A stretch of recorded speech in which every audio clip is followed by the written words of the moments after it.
Hi everyone, sorry for not barking last week's news, but as you all probably know by now, the world got a lot crazier out there and I didn't have the time to do it. Hope you're all safe at home watching me bark this week's news. That being mentioned, some really interesting and cool stuff happened in the gaming world this week, so let's dive into it.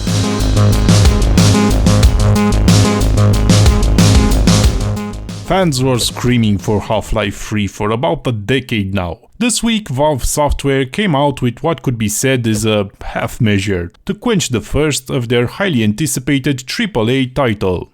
So it seems fans of the series got their headsets ready and headed to Steam to get their fix from the newly launched VR game named Half-Life Alyx.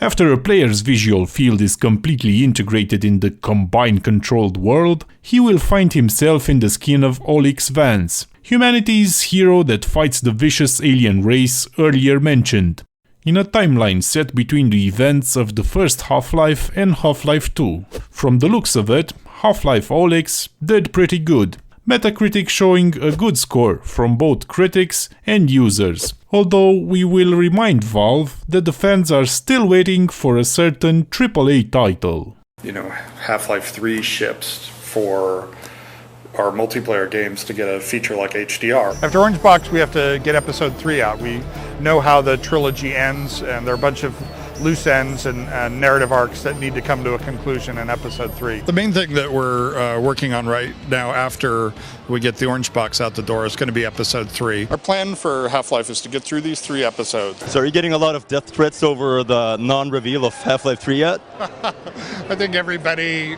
hopes that we do good work in the future. The Sharks are fans too, right? Yeah, hopefully. Right. You'll never get Half-Life 3 if you eat me. We'll now ask you the world's shortest question ever, Half-Life 2 Episode 3. Thank you.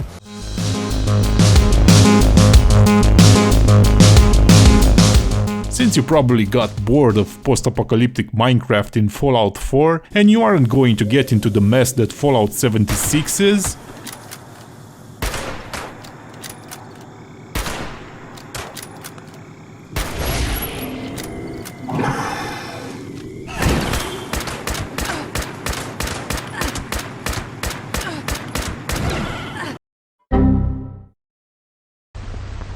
I come bearing some good news. Wasteland 3 is getting ready to welcome all post-apocalyptic players to its wintry wasteland, and just to tease, the developers from In Exile Entertainment gave a select few players and publications a glimpse of their future title. Now it's not an action RPG, it's a role-playing video game featuring turn-based combat, which is still great even though I'm not among the lucky ones that got to play the demo. I did took a peek at other YouTubers playing it, and it looks very fun. Just to describe the gameplay a little bit, it's like the first 2 Fallout games, but with more of a XCOM tactical approach. And of course with a modern interface, so don't imagine you will have the 98 game mechanics. And to finish this news with a fact, not all fans of post-apocalyptic games know that the first Wasteland game became the basis of Interplay's Fallout. That being said, let's hope this isn't going to be a Vault Dweller blunder, and on May 19, In Exile Entertainment will deliver the real deal of post-apocalyptic mayhem that we all love.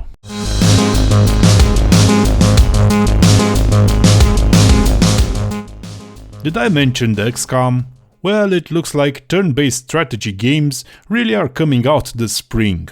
Next on the list is a spin-off from the Gears of War series. The developers also let a few publications try their upcoming game.